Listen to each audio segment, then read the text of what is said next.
1905. Bengal was the largest and most politically active province in British India, and suddenly, the British government decided to split it. This one decision would ignite one of the most powerful mass movements India had ever seen, the Swadeshi Movement. The Partition of Bengal was implemented in 1905. The British claimed Bengal was too large to administer efficiently, so they divided it into Western Bengal, Hindu majority, Eastern Bengal, and Assam, Muslim majority.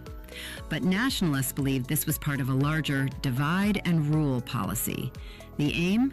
To weaken the rising nationalist movement in Bengal. And Bengal did not take this decision quietly. The reaction began even before the partition was officially implemented. Opposition actually began in 1903. Nationalists turned to every peaceful means available. Through powerful press campaigns, large public meetings, and carefully drafted petitions, they challenged the government's decision. Newspapers became the weapon of the educated middle class. Publications like Hitabadi, Sanjibani, and Bengalee carried sharp critiques of the partition and stirred public opinion across Bengal. But petitions alone did not work, so by mid-1905, a new method emerged: boycott. On July 3, 1905, Krishna Kumar Mitra's newspaper, Sanjibani, first proposed boycotting British goods. On August 7, 1905, at a town hall meeting in Calcutta, the boycott resolution was officially adopted by the leaders of Bengal's nationalist movement. The idea was simple, but revolutionary. If British rule depends on economic profit, hit them economically. British goods that filled Indian markets became the primary targets: Manchester cloth, Liverpool salt, sugar, luxury items. Foreign goods were publicly burned in protest, turning marketplaces into sites of resistance. And it did not stop there. Social pressure was applied not only to buyers, but also to sellers who continued dealing in British products. Bal Gangadhar Tilak called it Bahishkar Yug. In Deltaic Andhra, it was known as the Vande Mataram movement. Swadeshi became not just economic protest, but a moral duty. The resistance now took a deeply cultural and symbolic form. Cultural and symbolic resistance. Rabindranath Tagore and Ramendra Sundar Trivedi encouraged people to observe Raksha Bandhan, observe Arandhan cooking abstinence on the day of partition. It was during this charged atmosphere that Rabindranath Tagore composed Amar Sonar Bangla, a song celebrating the beauty and unity of Bengal.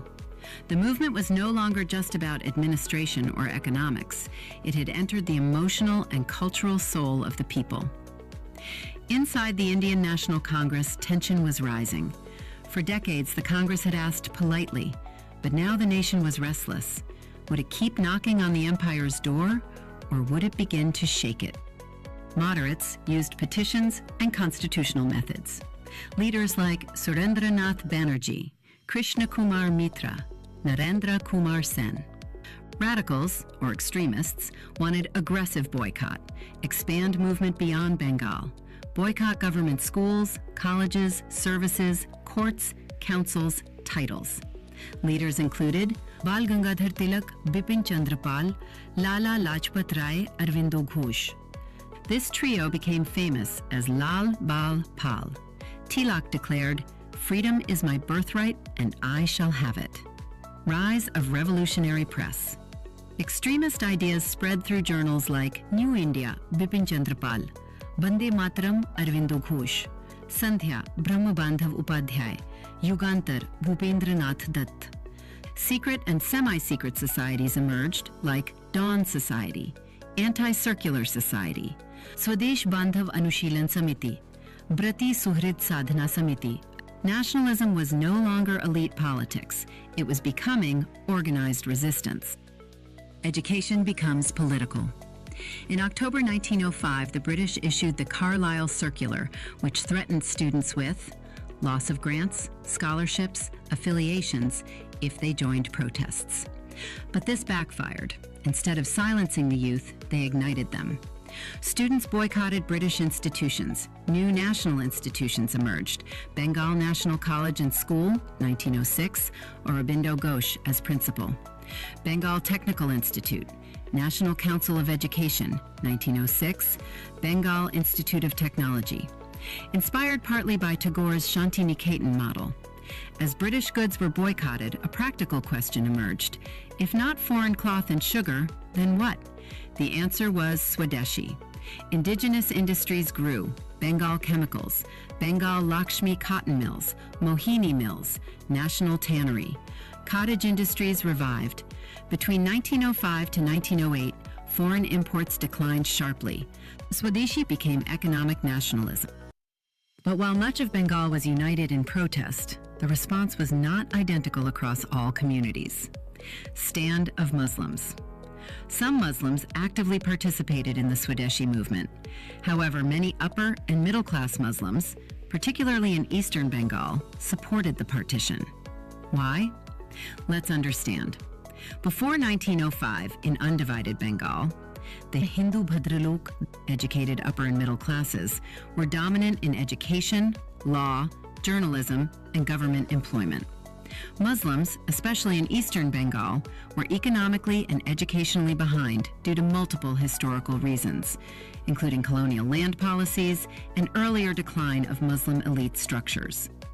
Political representation was already competitive and elite-driven.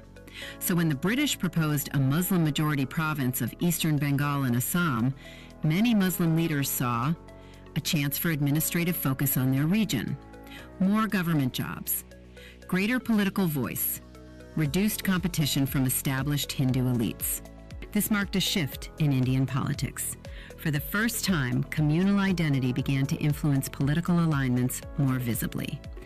The British, too, instead of reforming structures to ensure fair access within a united framework, incentivized separate political identities, a strategy that would later formalize divisions. Congress reaction.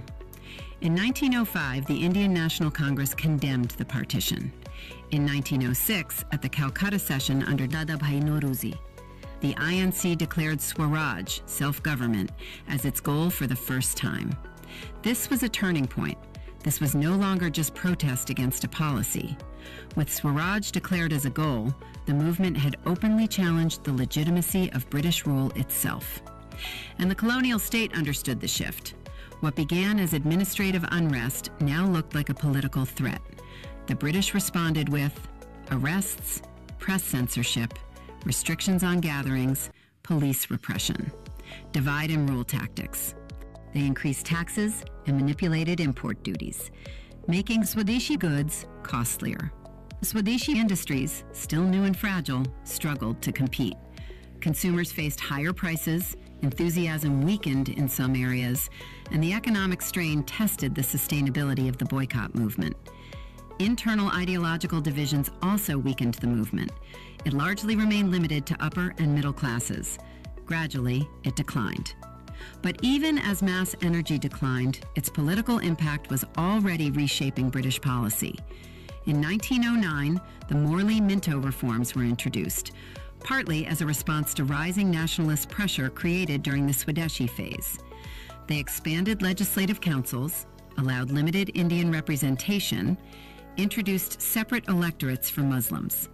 Then, in 1911, Lord Hardinge annulled the Partition of Bengal, which looked like a victory for the movement. But the story didn't end there. Bihar and Odisha were separated, Assam became a separate province, and the British India capital shifted from Calcutta to Delhi. By canceling the partition but reshaping provinces and shifting the capital away from politically active Calcutta, they aimed to weaken revolutionary energy and prevent future large-scale unity against them. So while it seemed like a concession, it was also a strategic move to maintain British authority. But history would remember this period for something far greater than British strategy, because even though the movement declined, something irreversible had already happened. India had changed. The Swadeshi movement turned economic choice into political weapon, shifted nationalism from elite petitions to mass participation, laid foundation for Gandhian methods of boycott, inspired non-cooperation and civil disobedience movements. It transformed Indian nationalism from polite protest into organized resistance. In trying to divide Bengal, the British accidentally united India, and from that unity, modern Indian mass nationalism was born. All right, that's a wrap for today. Thank you so much for watching. If you have any ideas or recommendations for future videos, please share them in the comments. I'd truly love to hear from you. And hey, don't forget to hit subscribe, because knowing stuff is cool, and so are you.